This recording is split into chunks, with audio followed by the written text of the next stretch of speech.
പ്രവാസ ലോകത്തിലേക്ക് സ്വാഗതം. ഉത്തരവാദിത്തപ്പെട്ട സർക്കാർ ഏജൻസികൾ പോലും പ്രവാസികൾക്ക് മുന്നിൽ മുഖം തിരിച്ച ചരിത്രമാണ് കേരളത്തിനുള്ളത്. കേരളത്തിന്റെ മാത്രം പ്രത്യേകതയായ നോർക്ക ഡിപ്പാർട്ട്മെന്റിന് പുതിയ മാറ്റങ്ങളും പരിപാടികളുമായി ദിശാബോധത്തോടെ മുന്നേറാനും അതിനുള്ള താൽപര്യം പുതിയ ഗവൺമെന്റ് ഏറ്റെടുക്കണം എന്ന അഭ്യർത്ഥനയോടെ ഈ ആഴ്ചയിലെ പ്രവാസലോകം ആരംഭിക്കുന്നു.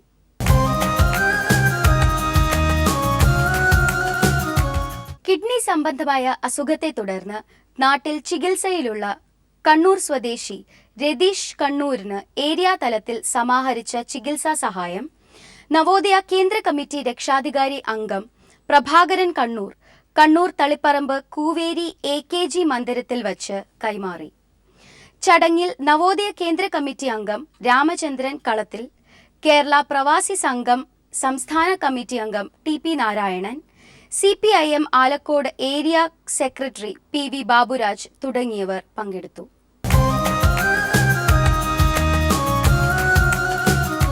വിദേശത്തേക്ക് ജോലി തേടി പോകുന്നവർ ചില മുൻകരുതലുകൾ എടുക്കേണ്ടതുണ്ട്. അതിനെ സംബന്ധിച്ചാണ് ഈ വീഡിയോ. വിദേശത്തേക്ക് ജോലി തേടി പോകും മുമ്പ് പ്രത്യേകം ശ്രദ്ധിക്കുക. നിങ്ങൾക്ക് പരിചയമില്ലാത്ത പല അനുഭവങ്ങളും നിങ്ങളെ കാത്തിരിക്കുന്നുണ്ടാകാം. മാനസികമായി അതിന് തയ്യാറെടുക്കുക. കാരണം വിദേശം മറ്റൊരു ലോകമാണ്. യഥാർത്ഥ യാത്രാരേഖകളുമായി മാത്രം യാത്ര ചെയ്യുക. കൃത്രിമ രേഖകൾ നിങ്ങളെ അപകടത്തിലെത്തിച്ചേക്കാം. തൊഴിലുടമ്പടി അഥവാ ജോബ് കോൺട്രാക്റ്റിൽ പറയുന്ന കാര്യങ്ങൾ തനിക്ക് ദോഷകരമല്ലെന്ന് പ്രത്യേകം ഉറപ്പുവരുത്തണം. ചെയ്യേണ്ടുന്ന ജോലിയുടെ സ്വഭാവം, രീതികൾ, ഡ്യൂട്ടി സമയം, ഓവർ ടൈം, വേതന വ്യവസ്ഥകൾ, വിശ്രമ സമയം, ലീവ്, ജോലി സുരക്ഷ എന്നിവയെല്ലാം ഉൾക്കൊള്ളുന്നതാണ് തങ്ങളുടെ ജോബ് കോൺട്രാക്റ്റ് എന്ന് ബോധ്യപ്പെടണം.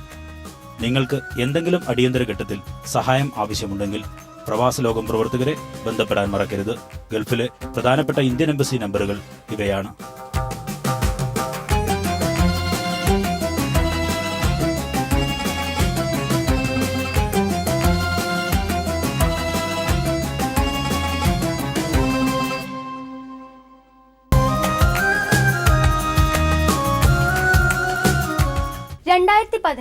ഡിസംബറിൽ പ്രവാസലോകം സംപ്രേഷണം ചെയ്ത ആലപ്പുഴ സ്വദേശി ജോസഫിന്റെ തിരിച്ചുവരവിന്റെ കഥയാണ് ഇനി.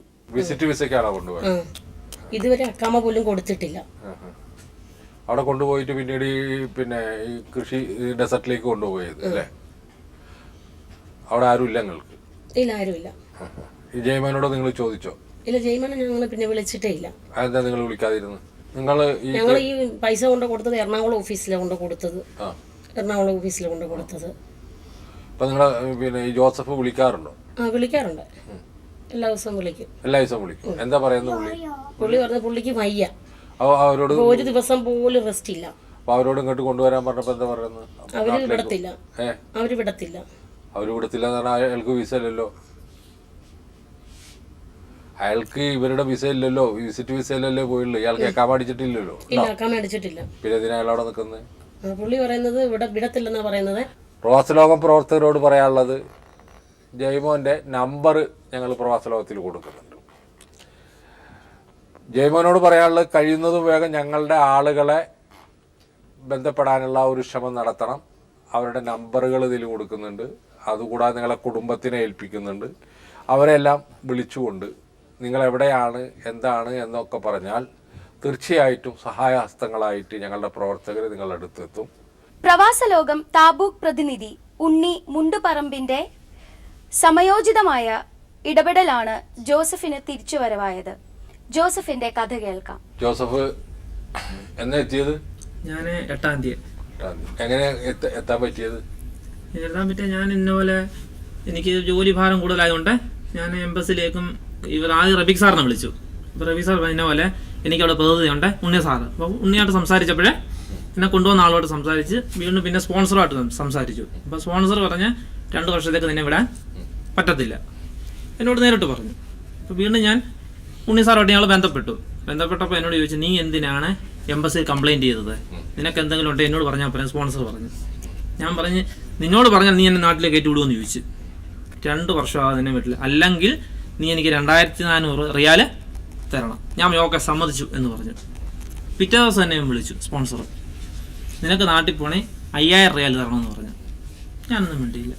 ഞാനത് നേരെ ഉണ്ണി സാറിനോട്, സാർ ഇന്ന പോലാണ് പറഞ്ഞേക്കുന്നത്, എന്താ ജോസഫ് എന്നില്ലേ നമുക്കതിന് വഴി ഉണ്ടാക്കാം എന്നെല്ലാം കാര്യം. അപ്പോൾ ഞാൻ എന്നെ കൊണ്ടുപോയി ജെയിംസ് സാറിനോട്. അപ്പോൾ ജെയിംസ് സാറിന് ഒരു നല്ലൊരു വ്യക്തിയാണ്, ഒരു ദൂഷ്യ സ്വഭാവമുള്ള ആളല്ല. അപ്പോൾ ഞാൻ ജെയിംസ് ചേട്ടാ ഇന്നോലാണ് അവൻ പറഞ്ഞിരിക്കുന്നത്. അതുകൊണ്ട് ഞാൻ ജോസഫ് എന്നില്ല അവൻ്റെ അപ്പനുമായിട്ട് ഞാൻ സംസാരിക്കാമെന്ന് പറഞ്ഞു.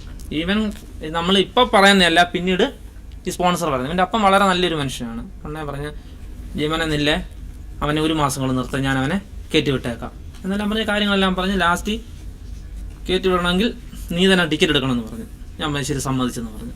ഇതെല്ലാം കാര്യങ്ങളെല്ലാം പറഞ്ഞ് കയറ്റി വിടാം. അവനെ കയറ്റി വിടാൻ മനസ്സില്ല. കാരണം ഞങ്ങളുടെ ജോലി ചെയ്യുന്നവർ സാറേ ഈ ഖത്തർ എയർവേസ് ജോലിയുള്ള ആളുണ്ട്, ഫാർമസിസ്റ്റ് ഉണ്ട്, സിവിൽ എഞ്ചിനീയർ ഉണ്ട്. എല്ലാം ഇങ്ങനെ ചതിയിൽ വന്ന് പെട്ടുപോയതാണ്. അവരെല്ലാം പോകാനായിട്ടിരിക്കുകയാണ്. എന്നോട് ചേട്ടാ നീ ചെന്ന് കഴിഞ്ഞ് ഇവിടുത്തെ കാര്യങ്ങളെ നീ ചാനലിൽ പറഞ്ഞോണം, ഞങ്ങളെ കൂടെ രക്ഷപ്പെടുത്താനുള്ള മാർഗ്ഗങ്ങൾ ചാനലുകാരോട് പറഞ്ഞേക്കണം എന്നെല്ലാം പറഞ്ഞ് എന്നെ വിട്ടേക്കുന്നത്. ശമ്പളമൊക്കെ സാറേ കറക്റ്റാണ് കേട്ടോ. ശമ്പളം രാത്രിയിലാണെങ്കിൽ നമുക്ക് റൂമിൽ കൊണ്ടുതരും. ശമ്പളത്തിനൊന്നും ഒരു കുഴപ്പമില്ല അവരെ സംബന്ധിക്കുന്നത്. പക്ഷേ അതികഠിനമായ ജോലിയാണ്. രാവിലെ 5 മുതൽ വൈകിട്ട് 7:30 വരെ ഡ്യൂട്ടി ടൈം. ഇതിനോടിപ്പുറം നമുക്ക് ഒരവധി എടുത്താൽ അവർ 100 റിയാലാണ് ഇവിടെ കട്ട് ചെയ്യുന്നത്. നമുക്കൊരു അസുഖം വന്നു കഴിഞ്ഞാൽ നമ്മൾ ഹോസ്പിറ്റലിൽ പോവുകയാണെങ്കിൽ പോലും ഇവർ കട്ട് ചെയ്യും പൈസ. അപ്പോൾ ഈയിടെ ഞാൻ പോകുന്നതിന് 2 ദിവസം മുമ്പേ ഞാൻ ഇത് കന്യാകുമാരിയുള്ള 2 പേര് പറഞ്ഞു, അവൻ്റെ സ്പോൺസറോട് പറഞ്ഞു എടാ ഇന്നപോലെ ഡ്യൂട്ടി ടൈം ആണ്. ഡ്യൂട്ടി ടൈം നീ ഇറങ്ങണ്ടടാ, നിന്റെ റിയാൽ ഞാൻ കട്ട് ചെയ്തോളാം, നീ ഇറങ്ങണ്ടെന്ന്. ഡ്യൂട്ടി ടൈമാണ് കൂടുതലാണെങ്കിൽ 100 റിയാൽ വെച്ച് ഞാൻ കട്ട് ചെയ്തോളാമെന്ന്, നീ ഇറങ്ങണ്ടെന്ന്. പച്ചക്കറി കൃഷി മേലുള്ള ജോലിയാണ്. ഇത് മസ്രായുടെ വർക്കാണ് സാറേ, ഒരു റെസ്റ്റും ഇല്ല. അപ്പോൾ എന്തായാലും പ്രവാസ ലോകം നിങ്ങളെ സഹായിച്ചു.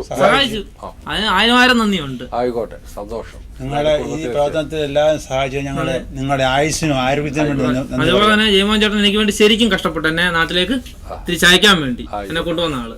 കാരണം പുള്ളിക്ക് ഇത് അറിയത്തില്ലായിരുന്നു ഇത്ര ഡ്യൂട്ടി ടൈം ഉണ്ടെന്ന് എന്നോട് പറഞ്ഞായിരുന്നു. പുള്ളി ശരിക്കും കഷ്ടപ്പെട്ട് എന്നെ കൊണ്ടുവരാൻ നാട്ടിലേക്ക് കൊണ്ടുവരാൻ. അതുപോലെ തന്നെ ഉണ്ണി സാറ് ശരിക്കും എന്നെ എപ്പോഴും വിളിക്കുമായിരുന്നു. അപ്പൊ ഞാൻ ഫ്ലൈറ്റിൽ ഇരുന്നപ്പോൾ പോലും എന്നെ വിളിച്ചു. എന്നെ പോലെ ജോസഫെ ഫ്ലൈറ്റ്, ഞാൻ സാറേ ഞാൻ ഫ്ലൈറ്റിൽ ഇരിക്കാണ്. ഉണ്ണി മുണ്ടുപറമ്പിൽ വളരെ സഹായകരമായ നിലപാടാണ്. ജോസഫിന്റെ കുടുംബത്തിനും എല്ലാ ഭാവങ്ങളും. ഓക്കെ. പുളിയറക്കോണം ITI വിദ്യാർത്ഥിയായിരുന്ന ശ്രീജുവിന്റെ അച്ഛൻ സൗദിയിൽ പ്രവാസിയായിരുന്ന കാലത്താണ് മകനെ കാണാതായത്. ശ്രീജുവിന്റെ അമ്മ ശ്രീജുവിനെ കാണാത്തതിനാൽ അനന്തപുരി ആശുപത്രിയിൽ ICUവിലാണ്. ശ്രീജു എത്ര വർഷമായി കാണാതായിട്ട്? 14 വർഷം. 14 വർഷമായി. ഇയാള് പഠിക്കണ കാലത്താ പോയത്? പഠിക്കുന്ന കാലത്തായിരുന്നു. അത് കഴിഞ്ഞ് ഇവിടുന്ന് അതിന് മുമ്പായിട്ട് ഈ പഠിച്ചുകൊണ്ടിരിക്കുമ്പോൾ ഇതിന് മുമ്പായിട്ട് ഒരു പ്രാവശ്യം പോയിരുന്നു. അപ്പോൾ കോയമ്പത്തൂർ വെച്ചിട്ട് അവിടെ റെയിൽവേ പോലീസ് അവർക്ക് ഡൗട്ട് തോന്നി ഇവനെ പിടിച്ച് അവൻ്റെ ബാഗ് പരിശോധിക്കുമ്പോൾ ഒരു നമ്പർ കിട്ടി. എൻ്റെ നമ്പറായിരുന്നു. ഇവിടെ വിളിച്ചു. അങ്ങനെ ഞാൻ അവിടെ പോയി കൊണ്ടുവരികയാണ് ചെയ്തത്. അത് കഴിഞ്ഞൊരു 6 മാസം കഴിഞ്ഞ് പോയതാണ്. ഈ ശ്രീജുവിന് എന്താ കുഴപ്പം നിങ്ങൾക്ക് തോന്നുന്നു? ശ്രീജുവിന് കുഴപ്പമായിട്ടൊന്നുമില്ല. ഈ ഒരു വിഷയമാണ്. വീട്ടിൽ നിരന്തരം വഴക്ക് പറയുന്ന, പഠിക്കാൻ പോകുന്നത്, കളിക്കാൻ പോകുന്നതിനെ പറ്റിയുള്ള ഇതിൽ പോയതാണ്. എത്ര മക്കളുണ്ട്? 2 പേര്. ശ്രീജുവും പിന്നെ ആരാ? ശ്രീജുവിന്റെ മൂത്ത ഒരു പെണ്ണാണ്, പെൺകുട്ടിയാണ്. അവിടെ വിവാഹം കഴിഞ്ഞു. വിവാഹം കഴിഞ്ഞതിന് ശേഷമാണ് പോയത്. സ്വന്തം ആവണമെന്ന് ആഗ്രഹിച്ച ആളാ അല്ലേ? പൊതുവെ അങ്ങനെയുള്ള ഒരു അഭിപ്രായമുള്ള ഒരാളാ അല്ലേ? വേറെ എന്തെങ്കിലും കുഴപ്പമുള്ള ആളാ? ഇല്ല. മദ്യപാനോ അല്ലെങ്കിൽ എന്തെങ്കിലും കൂട്ടുകൂടി നടക്കാൻ ഇഷ്ടമുള്ള ആളാണ്?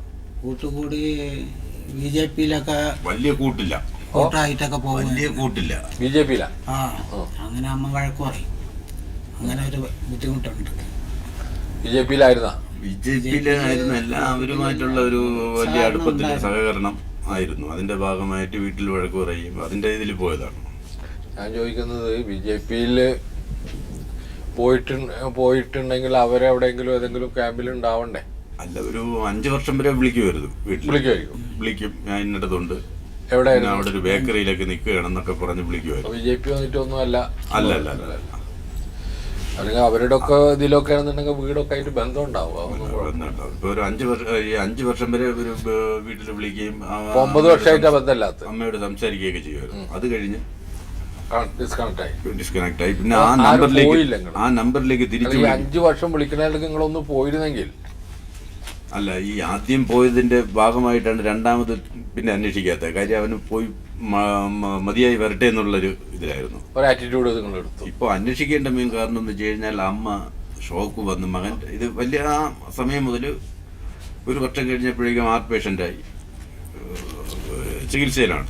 ഇപ്പം ഒരു മാസത്തിന് മുമ്പായിട്ട് ഷോക്ക് വന്ന് വലിയ ഇതാണ്. മെഡിക്കൽ കോളേജിൽ നിന്നൊക്കെ വലിയ തള്ളി. ഇപ്പം അനന്തപുരിയിൽ ഉണ്ട് ആള്, ജീവനോടെ ഉണ്ട്. മകനെ കാണണമെന്നുള്ള ഒരു ഇതില് ഓർമ്മ വരുമ്പോഴൊക്കെ ചോദിക്കുന്നൊരു. എങ്ങനെ അറിയപ്പെടുക വീട്ടില് വിളിക്കുക? രഞ്ജ് എന്നാണ് വീട്ടിൽ വിളിക്കാറ്. ഫുൾ നെയിം എന്താ? ശ്രീജു. ശ്രീജു എന്നാണ്. ശ്രീജു എസ് എസ് രഞ്ജു എന്ന് വിളിക്കും. രഞ്ജു എന്ന് വിളിക്കും. ശ്രീജു SLC കഴിഞ്ഞിട്ടാണ് ITI പോയത്. SLC കഴിഞ്ഞിട്ട് ITI. അവിടെ കംപ്ലീറ്റ് ചെയ്തില്ല കോഴ്സ്? കോഴ്സ് കംപ്ലീറ്റ് ചെയ്തില്ല. ഈ 9 കോഴ്സ് കംപ്ലീറ്റ് ചെയ്ത് സർട്ടിഫിക്കറ്റ് വാങ്ങാൻ പോയിട്ടില്ല. ഈ 9 വർഷമായിട്ട് ഒരു വിവരമില്ല. ഒരു പേര് ഏത് സ്ഥലത്തു നിന്നാണ് വിളിച്ചിരുന്നത്?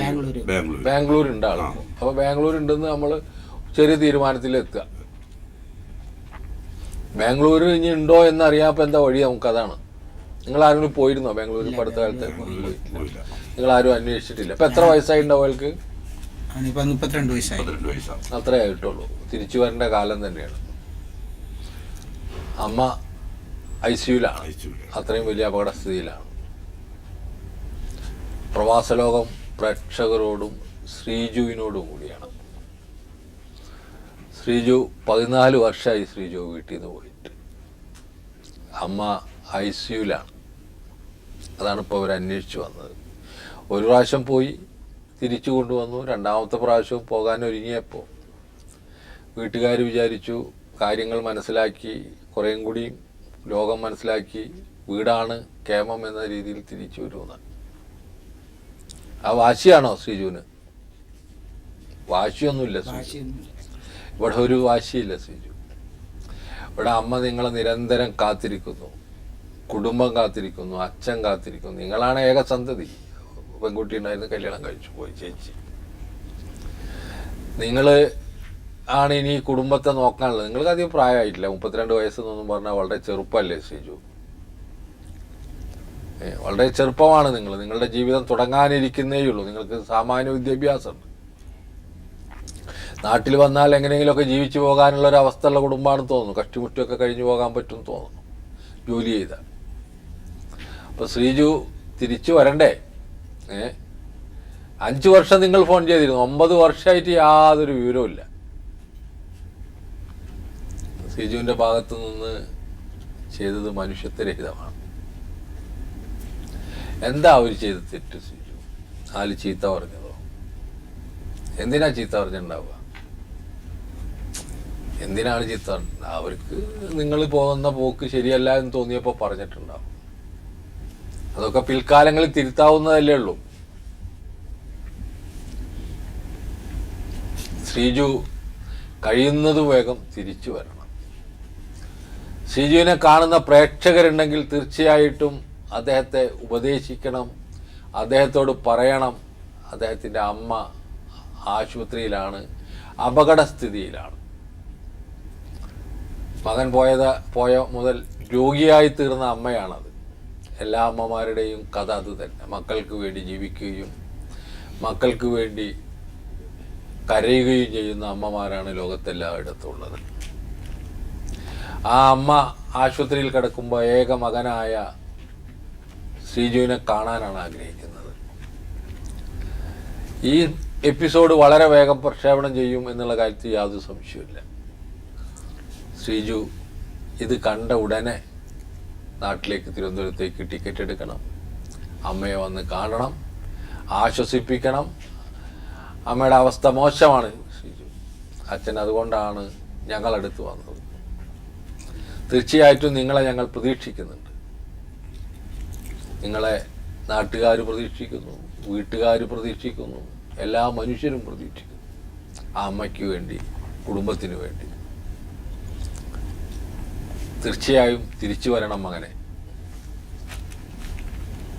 അത് അമ്മയുടെയും എൻ്റെയും അഭ്യർത്ഥനയാണ്, ഞങ്ങളുടെ എല്ലാവരുടെയും അഭ്യർത്ഥനയാണ്. ശ്രീജു തിരിച്ചു വരും എന്ന പ്രത്യാശയോടുകൂടി അച്ഛനെ അമ്മാവനെ ഞാൻ അയക്കുകയാണ്. സ്വദേശത്തും വിദേശത്തും കാണാതായ മനുഷ്യരെ തേടിക്കൊണ്ടുള്ള അന്വേഷണമാണ് പ്രവാസലോകം നടത്തുന്നത്.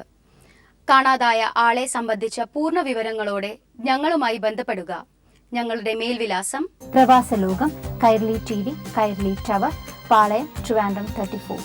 ഞങ്ങളുടെ ഹോട്ട്ലൈൻ മൊബൈൽ നമ്പറുകൾ റഫീഖ് റാവുത്തർ 9847920104. ഞങ്ങളുടെ ഇമെയിൽ അഡ്രസ് പ്രവാസലോകം@gmail.com. ശ്രീജുവിന്റെ തിരിച്ചുവരവ് കൊണ്ട് മാത്രമേ അമ്മയുടെ രോഗം ഭേദമാകൂ. ICUയിൽ കിടക്കുന്ന ശ്രീജുവിന്റെ അമ്മയ്ക്ക് മകനെ അവസാനമായി ഒരു നോക്ക് കാണുവാൻ ബംഗളൂരുവിലെ പ്രേക്ഷകർ സഹായിക്കുമെന്ന പ്രതീക്ഷയോടെ ഈ ആഴ്ചയിലെ പ്രവാസലോകം ഇവിടെ അവസാനിക്കുന്നു.